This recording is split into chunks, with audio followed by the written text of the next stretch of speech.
सोचो, एक शहर जो समय के साथ खो गया, हजारों सालों तक यह जमीन के नीचे दबा रहा। यह शहर है मोहनजोदारो।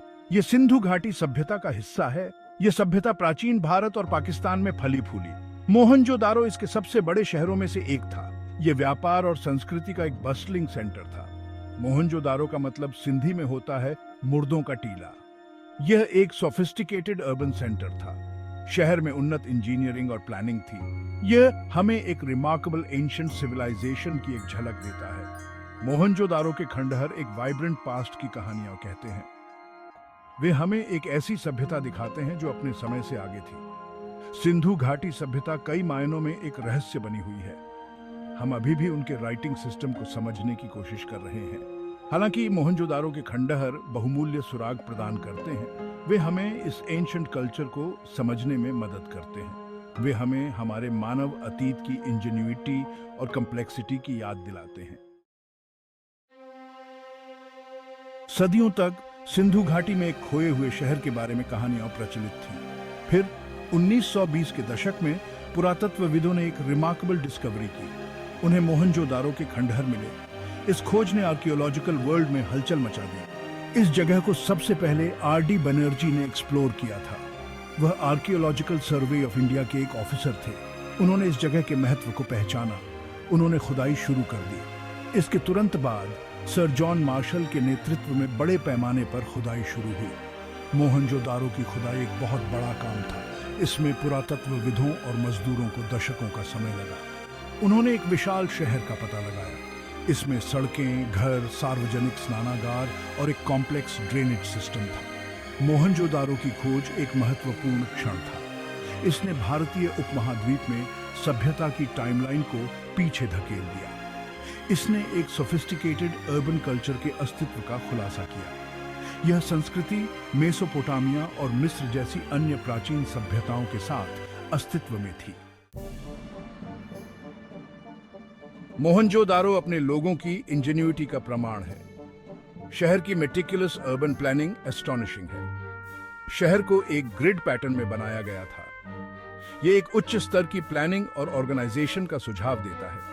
सड़कें सीधी और चौड़ी थी। वे समकोण पर एक दूसरे को इंटरसेक्ट करती थी, जिससे शहर ब्लॉक्स में विभाजित हो जाता था। यह ग्रिड सिस्टम मोहनजोदारो की एक पहचान है। यह अन्य सिंधु घाटी स्थलों में भी पाया जाता है। यह उनके एडवांस्ड अर्बन प्लानिंग पर प्रकाश डालता है। मोहनजोदारो की वास्तुकला भी उतनी ही प्रभावशाली थी। इमारतों का निर्माण स्टैंडर्डाइज्ड बेक्ड ब्रिक्स का उपयोग करके किया गया था। ये ईंटें आकार में एक समान थी। यह वेट्स एंड मेजर्स की एक सिस्टम को इंगित करता है। कई घरों में 2 या 2 से अधिक मंजिलें थीं। इनमें अक्सर निजी आंगन और कुएं होते थे। मोहनजोदारो की सबसे रिमार्केबल स्ट्रक्चर्स में से एक ग्रेट बार है। यह बड़ा ईंटों से बना पूल संभवतः धार्मिक अनुष्ठानों के लिए उपयोग किया जाता था। यह सिंधु लोगों के इंजीनियरिंग स्किल्स का प्रमाण है। Section 4 engineering Marvels, the drainage system of Mohenjodaro. Mohenjodaro की सबसे रिमार्केबल विशेषताओं में से एक इसका सोफिस्टिकेटेड ड्रेनेज सिस्टम था।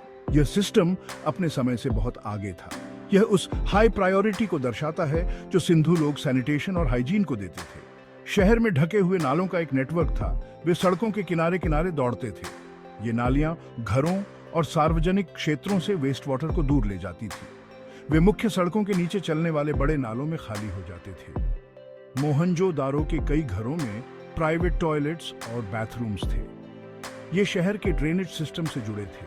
कुछ घरों में तो ऐसे चूट्स भी थे जो कचरे को सीधे गली के नालों में डाल देते थे। मोहनजोदारो का drainage system ancient urban planning में एक रिमार्केबल अचीवमेंट था। यह सैनिटेशन और पब्लिक हेल्थ की गहरी समझ को दर्शाता है। यह सिंधु लोगों के इंजीनियरिंग स्किल्स का प्रमाण है।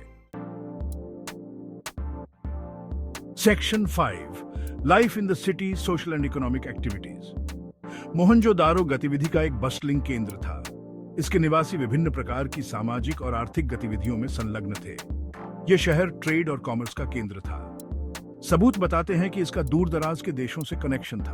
पुरातत्वविदों ने ऐसे कई आर्टिफैक्ट्स का पता लगाया है जो लोगों के दैनिक जीवन पर प्रकाश डालते हैं। इनमें पॉटरी, टूल्स, सील्स और ज्वेलरी शामिल है। वर्कशॉप्स की उपस्थिति स्पेशलाइज्ड क्राफ्ट्स का सुझाव देती है। मोहनजोदारो की अर्थव्यवस्था में एग्रीकल्चर ने महत्वपूर्ण भूमिका निभाई। लोगों ने गेहूं, जौ और कपास जैसी फसलों की खेती की। उन्होंने मवेशी, भेड़ और बकरियों जैसे जानवरों को भी पालतू बनाया। मोहनजोदारो का सोशल स्ट्रक्चर कुछ हद तक अस्पष्ट है। हालांकि विभिन्न प्रकार के घरों की उपस्थिति धन और सामाजिक स्थिति के अलग-अलग स्तरों का सुझाव देती है। हो सकता है कि शहर में एक रूलिंग एलीट रहा हो।